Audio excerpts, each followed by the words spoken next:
बिस्मिल्लाहिर्रहमानिर्रहीम अस्सलाम वालेकुम स्टूडेंट्स। उम्मीद है कि आप सब खैरियत से होंगे। स्टूडेंट्स, एमसीक्यू सीरीज़ में ये हमारा नेक्स्ट लेक्चर है। तो बेटा शुरू करते हैं। पहला नंबर हमारे एमसीक्यूज के व्हाट इज सिडनीज आर्किडिया। तो बेटा सिडनी का आर्किडिया जो है ये हमारे पास एक पेस्टोरल रोमांस है। Shelley wrote a pastoral elegy on the death of Keat. What is its title? तो ये हमारे पास है Adonis. We look before and after and find for what is not. Our sincerest laughter with some pain is thought. From which is Shelley's poem or these line quoted to a Shylock से ये line ली गई है। What is the name of the beautiful pastoral forest as in as you like it? So the forest of Arden जो है इसके अंदर है हमारे पास। She lived unknown and few could know when Lassie ceased to be, but she is in her grave, and oh, the difference is me. Who is Lucy to whom Wordsworth wrote a group of beautiful lyrical poems? तो ये हमारे पास lossy जो है she was a real girl whom Wordsworth loved and who died very young. ये एक लड़की थी जिससे वर्ड्सवर्थ बहुत ज्यादा प्यार करती थी और वो जवानी में उसकी डेथ हुई थी। Who is the poet who wrote the popular lyrical poem The Solitude of Alexander Selkirk? तो ये हमारे पास विलियम कॉपर है। What is the most distinctive feature of ode? अब बेटा ode का जो मेन फीचर है वो क्या है? It is in the form of an address. Ode के अंदर बंदा एड्रेस कर देता है। Who is the most important poet who has written Pindaric odes in English? तो ये हमारे पास है Thomas Gray. Who is the poet who has written an ode to himself? तो ये हमारे पास है बेन जॉनसन ने खुद के ऊपर ओड लिखी है। Who has written an ode on the nativity of Christ? तो ये मिल्टन ने लिखी है। Who is the author of the Alexander feast? तो ये मार्वल ने लिखी है। Who celebrated Cromwell? Oliver Cromwell की बात है। Return from Ireland through an ode? तो ये मार्वल ने उसको सेलिब्रेट की है। What are strophe, antistrophe and epode in Pindaric ode? So these are the three stages of the movement of a singer of a Pindaric ode. ये वही 3 stages है जो पेंडेरिक ओड के अंदर आपको नजर आएंगे। How many times the series of stroke, anti-stroke and eport are repeated in grace Pindaric ode? तो ये हमारे पास स्ट्रोक, एंटी-स्ट्रोक एंड एपोर्ट जो है ग्रेस के पेंडेरिक ओड के अंदर कितने टाइम पे रिपीट होते हैं? तो 3 टाइम्स ये रिपीट होता है। The verse not born for death, immortal bird, which bird is referred in this ode? So the nightingale की तरफ इशारा है। Our birth is but a sleep and forgetting. In which ode does this famous line occur? Wordsworth ने immorality ode जो लिखी है इसके अंदर ये। Who has written an ode to Virgil? तो ये टेनिसन ने लिखी है। Who has written an ode for Ben Jonson? Robert Herriot ने लिखी है। Who has written an ode to Thomas More? तो ये बायरन ने लिखी है। थॉमस। बेटा ये एमसीक्यूज जब आप नोट नहीं करते तो आपको समझ बिल्कुल नहीं आएगा यार। चाय का बड़ा मजा आता है यार। खैर गरीब बंदा ये मजे क्या जाने यार। अल्लाह करे कि आप सब अमीर हो जाए तो फिर ये मजे आपको भी आएगा।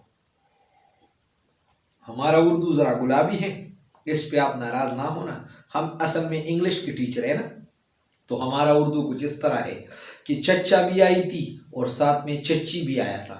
तो इसको आपने माइंड नहीं करना। हमारा इंग्लिश वाले की उर्दू जो है ना ये गुलाबी होती है, ठीक है।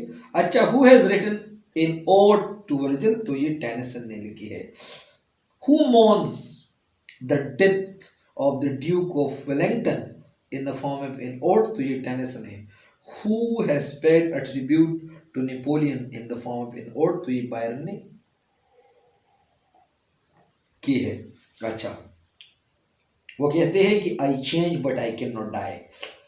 What is that changes but cannot die according to Shelley as stated in one of his ode? So ये क्लाउड की तरफ इशारा है। ठीक है। इधर जो चेंज है ना क्लाउड की तरफ इशारा है कि I change but I can not die. मैं चेंज तो हो सकूँ बारिश को, लेकिन मैं खत्म नहीं हो सकता। Fled is that music do I wake or sleep. Which ode of Keats end with this line. तो टू अ नाइटिंगेल जो है, ओड टू द नाइटिंगेल, इसमें ये लाइन जो है इस पे वो एंड होता है। If winter comes can spring be far behind. Which ode of Shelley end with this line. So ode to the West Wind, जो ओड है ना इस लाइन पे एंड होते हैं। If winter comes can spring be far behind. Spenser wrote in elegy to mourn on the death of Sidney. स्पेंसर ने एक एलिजी लिखी है और सिडनी के डेथ पे, तो उस एलिजी का नाम है Astrophel. Choose the correct title of elegy written by Dryden on the death of Cromwell. तो हीरोइक स्टेंजा जो है ना, ये एक ड्राइडन ने एक एलिजी लिखी है ओलिवर क्रॉमवेल के डेथ पे। On whose death did Milton wrote elegy Lycidas. तो एडवर्ड किंग के ऊपर जो है उन्होंने ये लूसिड जो एलिजी लिखी है। What kind of elegy is Milton Lycidas. तो ये हमारे पास है pastoral elegy. The Lycidas Milton writes. तो उसने वो जो लाइनें हैं ना वो लिखते हैं, for we nursed upon the self same hill. What does he mean by self same hill. तो इधर सेल्फ सेम हेल का इशारा जो है ना सेम यूनिवर्सिटी की तरफ इशारा है, जिधर जो है उन्होंने सेम यूनिवर्सिटी में पढ़ा है। ठीक है। In Lucids, Milton writes that two-handed engines at the door stands ready to smite once and smite no more.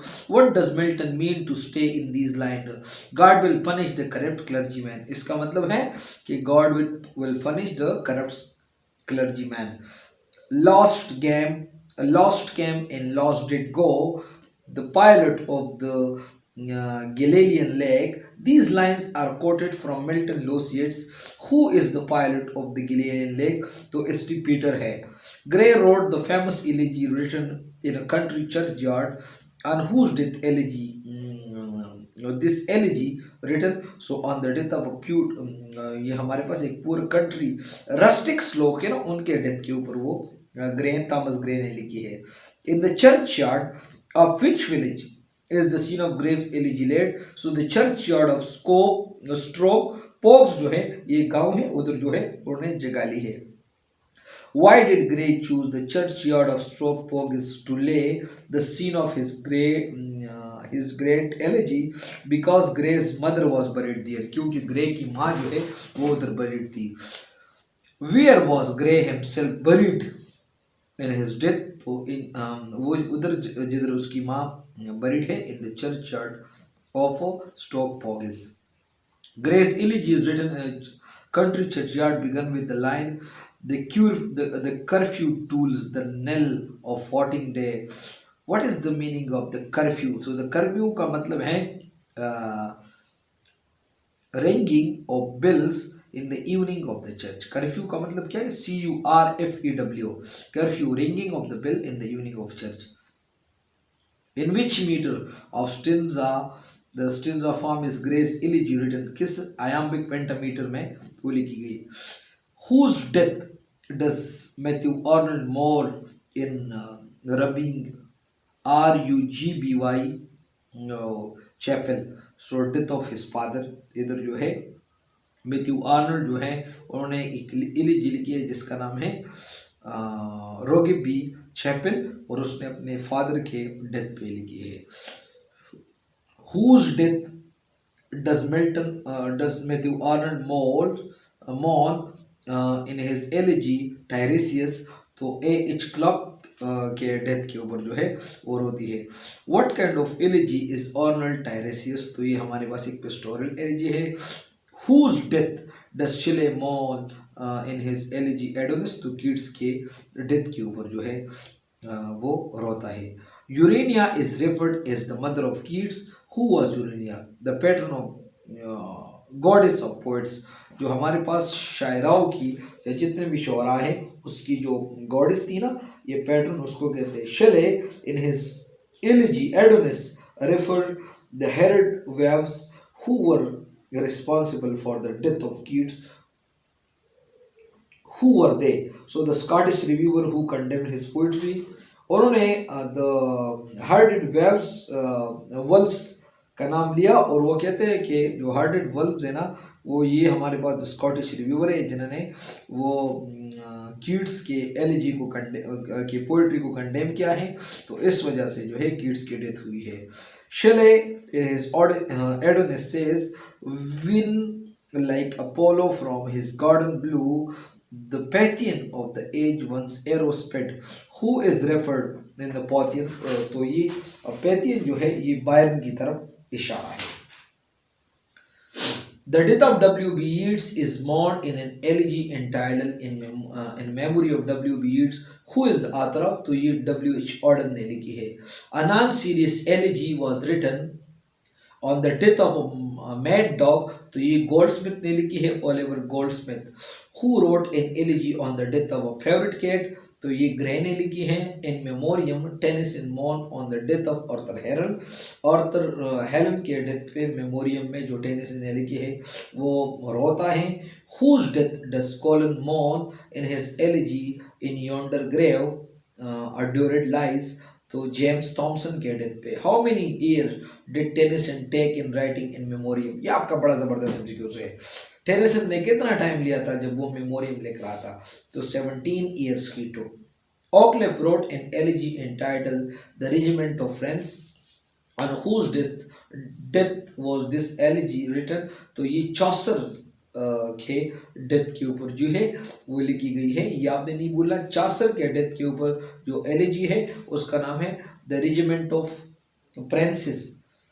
The ballad was originally meant. अच्छा बेटा, बैलेट का क्या मतलब है? ये बड़ा जबरदस्त. Singing and dancing both together before the audience. Audience के सामने नाचना भी और डांस करना भी, ये बैलेट का मतलब ये है originally. Which one of the following is the earliest ballot? तो चेबी चेस जो है ये हमारे पास earliest. CHEBY ballot is generally written in अयाम्बिक metre. Ballot जो है आमतौर से अयाम्बिक मीटर में ये लिखी जाती है. How many lines are generally there in a ballad stanza? तो बैलेट स्टेंजा के अंदर 4 लाइन होते हैं. What is Ossian? तो ओजियन हमारे पास a body of ballad collected by Macpherson. The Reliques of Ancient English Poetry was collected and published by Percy. Name the poet who has written John Gilpin. तो John गिल्पिन जो है ये copper ने लिखी है. A ballad is generally written on a heroic and a tragic theme. Which one of the following is an exception of it? Which one? तो हमारे पास एक बैलेट ऐसा है जो कि हीरोइक. बैलेट के लिए चाहिए कि इसका थीम कोई हीरोइक हो या ट्रेजिक हो, लेकिन हमारे पास एक ऐसा बैलेट भी है जिसका थीम ना हीरोइक है ना ट्रेजिक है. उसका नाम जो है ये हमारे पास है जॉन कैल्पिन, जो कि हमारे पास क्या है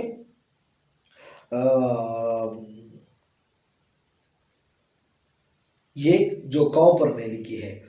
the rime of ancient Wagner. देखिए the rime of ancient mariner जो है ये एस.टी. कॉलेज ने लिखी है. अब the rime of ancient Wagner जो है ये विलियम मैग्नन ने लिखी है. The rime of ancient mariner was written by S T. Coleridge. The lay of the last minstrel was written by Walter Scott. He breathed best and he loved best all things great and small. From which poem are these line quoted? तो ये Coleridge The Rime of Ancient Mariner से quote की गई है. In the babies in the wood of the 2 children are killed and left in the wood. Who buries them? So a bird of Robin Redbreast ने उनको buried की है. What is the meaning of the title? La Billy Dame Sends Marquis. तो इसका मतलब है a beautiful madam without mercy. The Battle of Otterburn is written by. तो इसका राइटर हमें मालूम नहीं है. Proud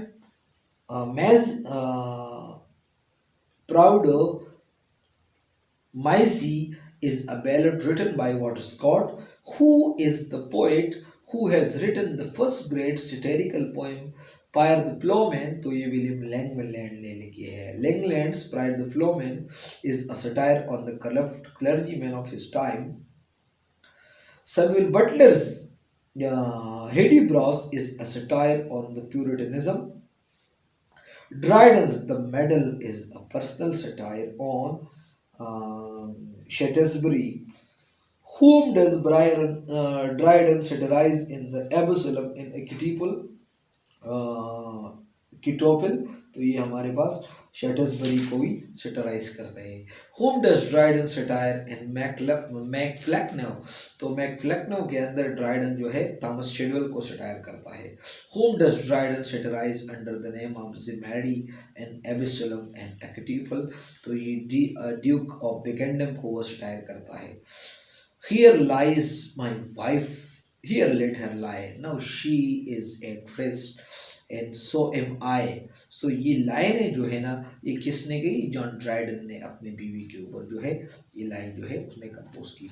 a manly man to be about able, full many and dignity horse horde in the stale. In these lines Chaucer satirize one of his pilgrims, और ये किसको satirize करता है? In manly man to be about able for many of the dynasties or had he instable, तो ये monk को satirize करते हैं।